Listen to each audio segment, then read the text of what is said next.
Protagoras, one of the most notable sophists of ancient Greece, was born around 490 BCE in Abdera. Known primarily for his maxim "man is the measure of all things," Protagoras revolutionized thought by emphasizing relativism, the idea that truth is subjective and varies based on individual perception. Unlike philosophers who sought absolute truths, Protagoras argued that knowledge and morality are contingent on personal and cultural perspectives. This view places humans, rather than gods or universal laws, at the center of interpreting reality, which was both groundbreaking and controversial. As a sophist, Protagoras was a professional teacher, and his services were highly sought after in Athens. Sophists were known for teaching skills in rhetoric and argumentation, aiming to prepare citizens for public life, particularly in legal and political spheres. This emphasis on persuasive speech challenged traditional values, leading critics like Plato to question their integrity. Plato, in particular, saw sophists as morally questionable, accusing them of teaching people to argue any position for personal gain rather than for the pursuit of truth.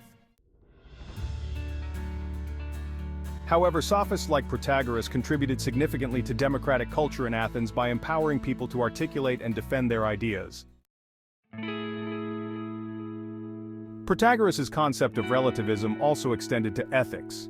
He proposed that what is considered good or just is relative to societal norms, meaning different societies have varying standards based on their unique circumstances. This idea, although it resonated with democratic ideals, posed challenges for those who believed in universal moral standards. Protagoras argued that laws and customs arise from societal agreement, not from divine or natural law, and that humans create systems of governance and justice based on mutual benefit and practical necessity. In his view, the social constructs of law and order are developed through a process of consensus, aimed at achieving harmony rather than reflecting any intrinsic truth. Protagoras' stance on the gods further fueled debate. Although not outright rejecting their existence, he questioned humanity's capacity to truly understand divine nature, saying, concerning the gods, "I have no means of knowing whether they exist or not, nor of what sort they may be." This statement was bold for the time, and reflected a skeptical approach that prioritized human reason over traditional piety. This agnosticism led to charges of impiety and eventually resulted in his works being banned and burned in Athens, marking him as a controversial figure in his era. Protagoras' contributions also included his advancements in epistemology. By asserting that knowledge is inherently subjective, he challenged the idea of objective reality, suggesting instead that individuals experience different truths.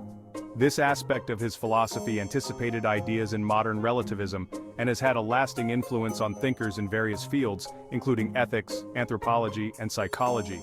His emphasis on the fluidity of truth and the variability of human perception laid the groundwork for debates on the nature of knowledge and how societies should respond to cultural diversity. Despite the critiques he faced, Protagoras left a lasting legacy. His teachings about rhetoric and the nature of truth continued to influence later thinkers and played a role in shaping educational practices in ancient Greece. By advocating for the importance of personal experience in understanding reality, he contributed to the development of human-centered philosophical inquiry, paving the way for future discussions on democracy, ethics, and education. In a world where debates about the relativity of truth and ethics remain prominent, Protagoras' ideas continue to be relevant, providing a foundation for exploring questions about the nature of reality, justice, and morality.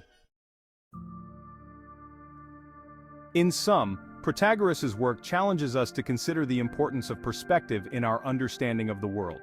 His ideas remind us that, while certain truths may feel universal, much of our knowledge is shaped by individual and cultural viewpoints.